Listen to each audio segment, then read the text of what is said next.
Welcome aboard. Today we on famous Alcatraz Island and get a unique seaside view of the beautiful city on the bay. We'll be covering a lot of territory today, a lot of history and a lot of stories. San Francisco is a port city, a city with salt water in her veins. Take a good look, my friends, for this is no ordinary view.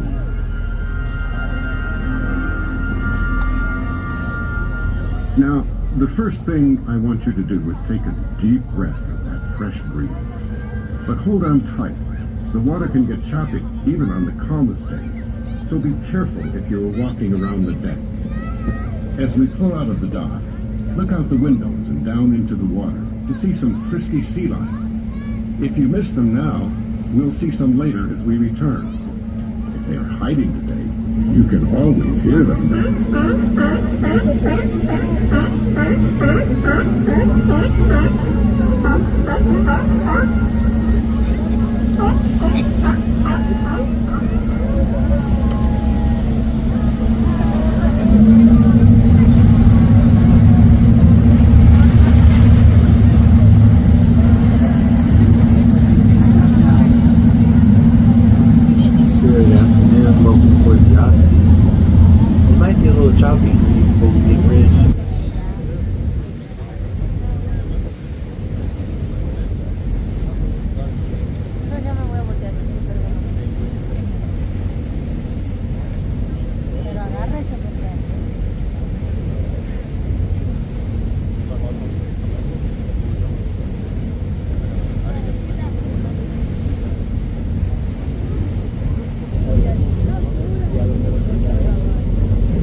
One and only Alcatraz Island is directly ahead.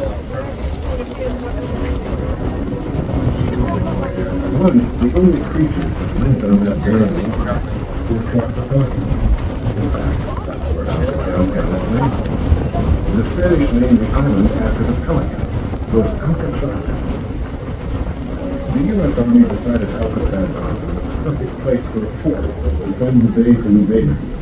But this cold and windy rock was such an unpleasant place that they changed their mind. It was now the perfect place for a military base, and eventually a federal penitentiary.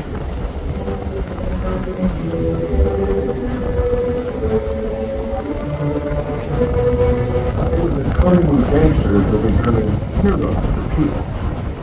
The government needed to send a message that crime did not pay, so they created Alcatraz. The very last stop in the country's prison system. A place to send the worst criminals of all.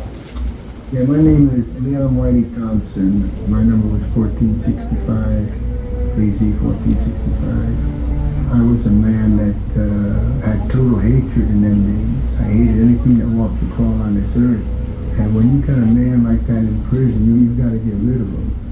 And that's what they did. They shipped me to Alcatraz. These were hard men, kidnappers, bank robbers, killers, men so dangerous that when the first batch arrived by train in 1934, not one was allowed to step down onto free soil. They simply loaded the train cars, one by one, onto barges, and floated them out to the island with the inmates chained up inside. Rumor was that if a man died on Alcatraz, his corpse would leave the same way, stone cold dead, but in chains. With men like these, you could never be too careful. The building you see on top of the hill was the inmates' new home, the Alcatraz cell house. One described it as a tomb of living souls. Some would stay for a year, others for 20 or 25 years or more. To get an idea of the accommodations inside, go ahead and reach your arms out as far as you can from side to side. That's how wide an Alcatraz cell is, only 5 feet across. Now reach your hands up high above your head. That's how tall, and only a bit longer from end to end. The cell house might look huge from here, but it was never completely filled. No more than 300 inmates lived inside at any time. 300. They could all fit on this boat ride today.